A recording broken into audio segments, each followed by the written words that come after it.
Hi, this is Austin with the first sprint of the quarter. So first things first, I'm just going to run it in debug mode real quick to prove that everything is in fact getting deleted. So I'll go all the way to the end of the game. And there are some things that I haven't changed, like the demo is mostly in the same state as last quarter, because I do have a checklist of stuff that I'm going to try and get done this quarter that I'll show at the end of the video. But for now, I'm just going to get back to my blank ending screen. So there, I win everything, it stops, and I will now press escape. And my breakpoint goes off, take snapshot, view heap, and you can see that nothing comes up, so all the holes should be plugged now. And I'll go look specifically through some of the ones you actually brought up. So first things first, I recall that you mentioned the alarm manager, which wasn't working quite right. Let me do that. It was being inefficient because I was using a break instead of a return here, but now the loop should end properly once it gets past the total time. Some of the other things that I recall having issues were the image manager, which now has its own, where is it, resource managers, here we are. The image manager actually has its own attorney now, and when Aust engine ends, it now calls that delete as along with all the rest of them. I also have here a sprite font since I hadn't finished that when I did it last time, and it's still not implemented, but I do have all the structure there. At least there's my manager. That's a manager attorney. Sprite font manager is pretty much the same structure as the other ones. I use a texture and a XML default path just so that I can keep those in separate folders. And the actual sprite font classes are here, so I'll do a quick look at those since I hadn't done those last time. So here's sprite font, or this is sprite string rather. It just has the render, get width, height, set those, and then all of the stuff that it needs. So again, using a separate well, this is actually more for the sprite font, is that I'm using a separate XML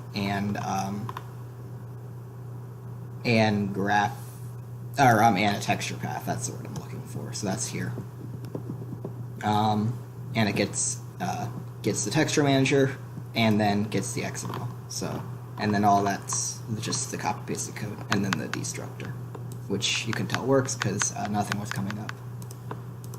So here you can see the fully implemented collision manager destructor, since I had, for whatever reason, I just didn't have one at all, but now it takes care of the collision group and the test commands, so that's that. Then we have here the load resources. What I did is I put the default models back in there and just put a little comment here, don't touch these are important, and then everything down from here would be what the user actually implemented, and then this would be there by default.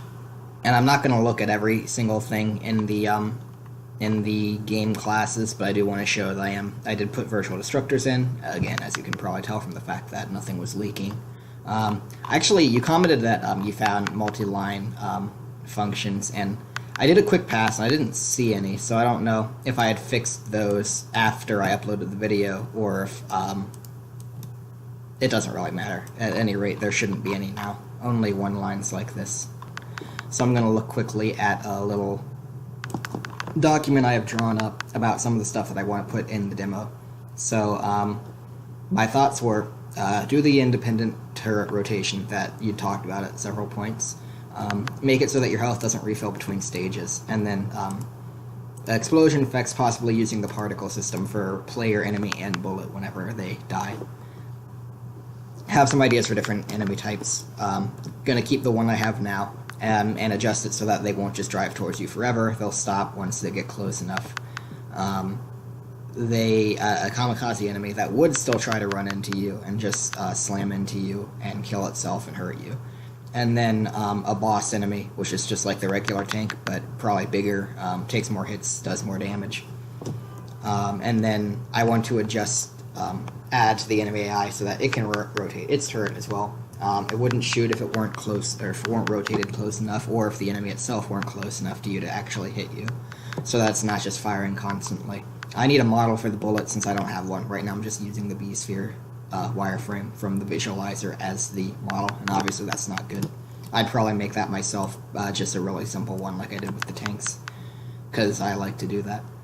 And then obviously terrain skybox. I think that's part of one of the sprints anyway, but there it is. And if the skybox requires DX conversion to do it the way we did in graphics, then I might not do that. I don't know if that's the case, so I put it on the list as sort of a tentative thing. UI, just actually implementing the sprite string. It's not terribly difficult, I just haven't done it yet. And then possibly give each stage a name. Have multiple stages, at least one more, possibly more if I have time. Give each one its own unique enemy layouts, which is already true for the two I have, and then give them unique terrain in terms of texture and like the actual generation of the terrain. Not like randomly generated, but have each one have its own preset terrain. I want to actually add introduction, victory, and game over screens rather than just being blank. And I would just use sprite fonts to display the stuff that I have written here, and then clickable objects, where if you clicked where the sprite font is, it would register a click on that object and then take you to whatever scene.